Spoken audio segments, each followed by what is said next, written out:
Warning. Censorship. Warning. Censorship. Alors c'est ça tout le monde, tu sais. C'est Nicolas Driussi en direct de Bagdad. Nicolas Driussi, Argentinian restaurant owner in St. John Street, begged to differ. His restaurant La Cantina 10 don't have a patio, so he has mobilized his car to serve as a table for his customer.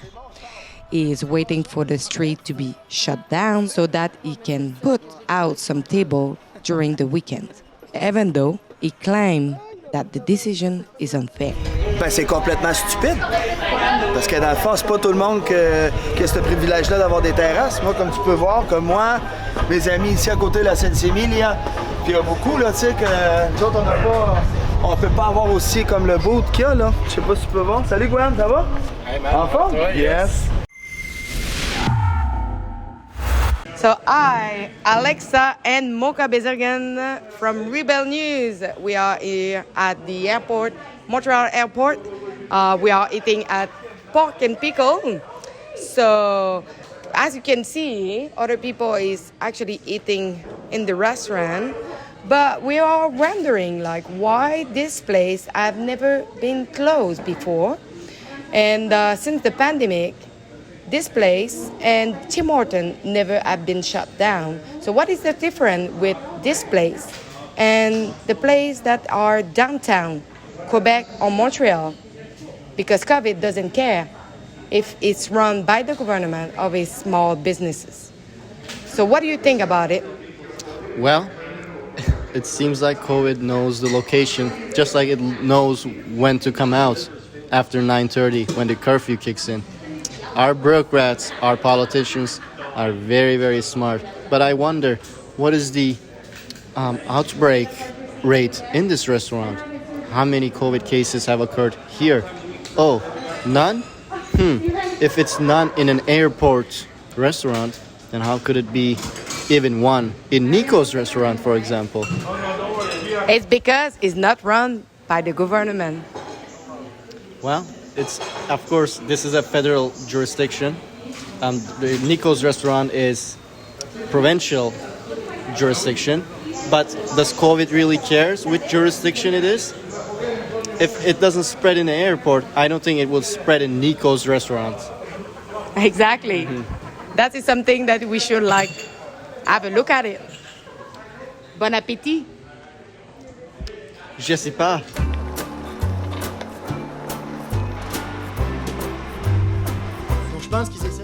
Stefan Roth is the owner of Orchard's Restaurant that has a garden on the roof to make his meal fresh and organic on St. John Street. Since he and his neighboring restaurant don't have enough space on their patio, they all agreed to put tables in the corner of the street, risking a fine from the city for their customer who wants to enjoy their takeout. Regardless, he is happy about the latest decision from the government. Nous, on était très contents de la nouvelle. On a même été un petit peu surpris, on s'attendait ça un petit peu plus vers la mi-juin et tout ça. Il y avait des pourparlers, on le savait. À propos des terrasses, on était sceptiques, ça posait quelques problématiques. En cas de pluie, etc. En tout cas, plusieurs choses. Puis en bout de ligne, le fait qu'on puisse nous le permettre, on était très contents. Sachant aussi également que les salles à manger vont réouvrir avec un laps de temps très très court, supposément le 31 mai. Donc en bout de ligne, non, on est quand même relativement satisfait de ces dernières décisions-là. On n'a pas toute la même chance. Julie Violette, owner of B Club, her small restaurant is located on Perpendicular Alley on St. John Street, which is the main street in Quebec City filled with restaurants. She doesn't have a patio, but she has only enough space to put a single table outside in hope of capturing any attention she can, even though sees government new decision as a glow of hope. C'est de l'espoir. Puis ça donne une lueur d'espoir. Puis après, c'est sûr que nous, on n'a pas beaucoup d'espace en avant du restaurant, mais on a pris avantage à ça pour sortir des chaises, essayer d'attirer les gens. C'est sûr qu'on n'a pas toute la même chance, là, mais on fait de notre possible. Alors c'est ça tout le monde, tu sais. C'est Nicolas Driussi en direct de Bagdad. Nicolas Driussi, Argentinian restaurant owner in St. John Street begged to differ. His restaurant La Cantina 10 don't have a patio, so he has mobilized his car to serve as a table for his customer. He is waiting for the street to be shut down so that he can put out some table during the weekend, even though he claimed that the decision is unfair. Ben, c'est complètement stupide.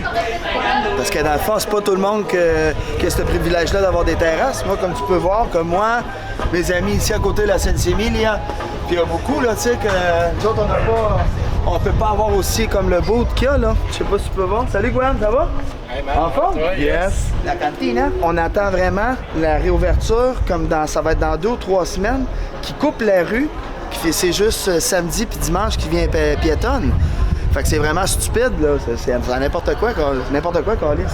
Fait que nous autres, dans le fond, on va juste avoir une terrasse qui est du vendredi soir, samedi dans le jour jusqu'à 9h, puis dimanche jusqu'à 9h. Ça, s'ils nous mettent pas encore un calice de couvre-feu, c'est ça qui fait chier.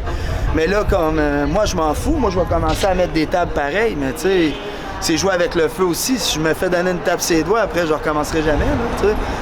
Est-ce que c'est pour toi, est-ce que c'est légal de mettre des tables en ce moment? Ben ça dépend si t'as des couilles ou non. T'sais. Moi, j'ai Moi, je suis capable de vivre avec le fait que, moi, je suis capable de me faire taper ses doigts une fois. Là, je m'en fous, ça sera pas la première fois. Mais tu sais, il y a du monde qui vont recevoir des gros tickets, puis juste pour essayer de faire rouler l'économie, ben pas l'économie, mais leur business. Parce que qu'est-ce, on est tous en, ça va tout pas bien là.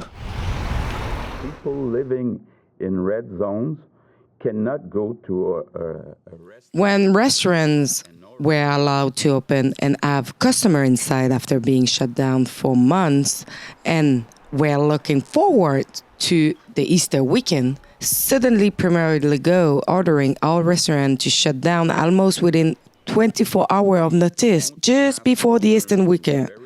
Compré, boludo, 2 pedazos de entraña, así, y lo vendí, boludo. Allá. I'm sorry. Una verga, ¿ves? Me quiero matar. Más la empanada, más todo. Toda la ensalada. Wow. Une ils nous ont ouvert, on était tous contents. On a tous perdu la fin de semaine de Pâques. Tout le monde a perdu de l'argent pour ça. Puis là, d'après moi, c'est ça qui va arriver. Tout le monde va se rassembler, ces terrasses, puis tout. Puis là, peut-être que ça va repogner, tu sais. Il va peut-être en avoir plein d'autres cas.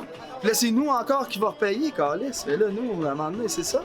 Nicolas worries that opening patio could cause a rise in COVID case, but that would only be possible if the weather would permit people to eat at the patio, since the weather in Quebec is unstable, just like government COVID policy. So as you see, same into the plane, you can actually feel that Quebec City is really bad weather. So imagine in a patio during the summer. Oh my God. Moi, sérieusement, au Canada, la température joue sur ton entreprise. S'il fait pas beau, t'as pas personne. Puis s'il fait beau, t'es chanceux. Les serveurs, c'est quand même beaucoup incertain en ce moment. Là. C'est pas le fun pour eux autres. Là. On essaie de les encourager, nous, les propriétaires, là, de les faire travailler au pire sur d'autres projets s'il n'y a pas de clients. Puis on essaie de tous se serrer les coudes là-dessus. De l'aide qu'on se donne entre nous. Mais oui, quand il pleut, nous, on essaie de créer une ambiance confortable à l'intérieur quand il pleut. Mais il faut plus attirer les gens par les réseaux sociaux plus que par les pancartes extérieures qu'on n'a pas le droit de mettre. Ladies and gentlemen, sorry for interrupting. Would you please mind going to rebelnews.com and give us your email address so that we can stay in touch? As you know, YouTube has already gave us 2 strikes, and if we get another one, we're gonna be off YouTube, basically. So please consider giving us your email so we can stay in touch. Thank you. En 2020, on a eu en service, c'était moins problématique. C'est plus problématique maintenant. Alors, je ne sais pas trop encore pourquoi. Peut-être les gens se placent et tout ça. Les serveurs, en bout de ligne, étaient moins appelés à travailler cet hiver à cause du take-out. On avait plus besoin de cuisiniers que il n'y avait pas vraiment de service en bout de ligne. Donc, mais la problématique des cuisiniers l'année dernière était très présente et ça a été assez compliqué. Puis là, il y a une autre affaire, on est tous en train de perdre notre staff, là. Essaye de trouver un bon staff, là. C'est ça, là. C'est le plus crissant de tout. C'est qu'après ça, on est tous dans la merde. Je vous le jure, vous allez passer une belle été à vous faire servir par du monde, beaucoup débutants, là. C'est la triste vérité. On a perdu des bons boss boys, des bons suiteurs, des bons gérants. On a perdu beaucoup. Là, c'est sans compter les cooks.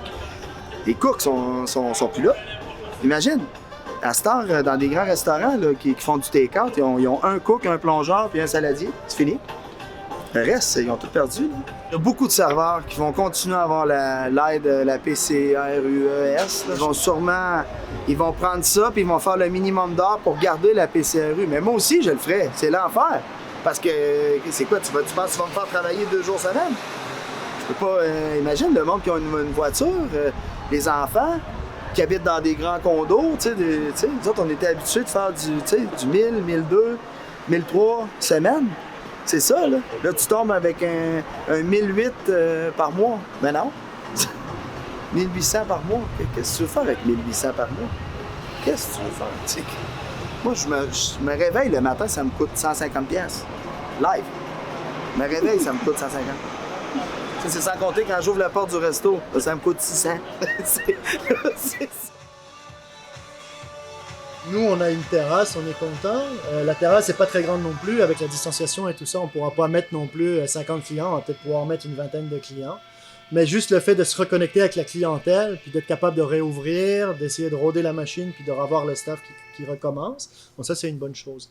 Oui, il y a des commerces qui n'ont pas de terrasse. Il y a quand même, on a quand même une latitude pareille. Il y avait des commerces qui n'avaient pas de terrasse avant, qui ont eu des terrasses. Il y a des ruelles, plus de rues qui ont été fermées par la ville. La ville a quand même été assez proactive là-dessus, avec le prix du permis réduit, puis des permis offerts à plus de monde. Donc je pense qu'ils essaient quand même d'aider tout le monde. Donc je ne penserais pas que ce soit mauvais. Puis comme je le disais aussi, les salles à manger vont réouvrir aussi très bientôt, donc tout de suite en arrière. Donc je pense que tout le monde va trouver un peu, va tirer son épingle du jeu. Je pense qu'en général, tout le monde doit être content de pouvoir retrouver ses clients. Je pense à des grosses business, là, comme le Bello, le Don, le Portofino, tous ces Christy de bons restaurants-là. Là. C'est le Porto en ville, là. Hey, Chris, il y a 6 4. Il y a 6 tables de 4. C'est tout. C'est ça qu'il y a comme terrasse. Voyons donc. C'est le Porto. Et comment tu fais pour rouler ça? Le Bello, il y a une petite terrasse en arrière. Allô, là? C'est quoi? C'est quoi, là? Tu vas me dire que la bûche aussi, ils ont une petite terrasse en arrière aussi. C'est quoi? Tu peux pas rouler avec ça, là? Il y a rien. Le monde aime mieux prendre un take-out, tu sais, que de manger avec le masque. Ben non, Chris, va-t'en au parc. Qu'est-ce que tu penses? C'est pour ça que tout le monde est au parc, là. Ben là, tout le monde capote, là, que le monde est au parc, que le monde est au parc. Chris, allez au parc. Venez pas ici, là, c'est de la merde, là. Allez au parc, tranquille, prenez des bons take-out locaux, encouragez tous vos potes locaux, mais mangez au parc. Would you please consider going to lockdownreports.com and chip in a few bucks to cover our expenses so we can continue to bring you the other side of the story?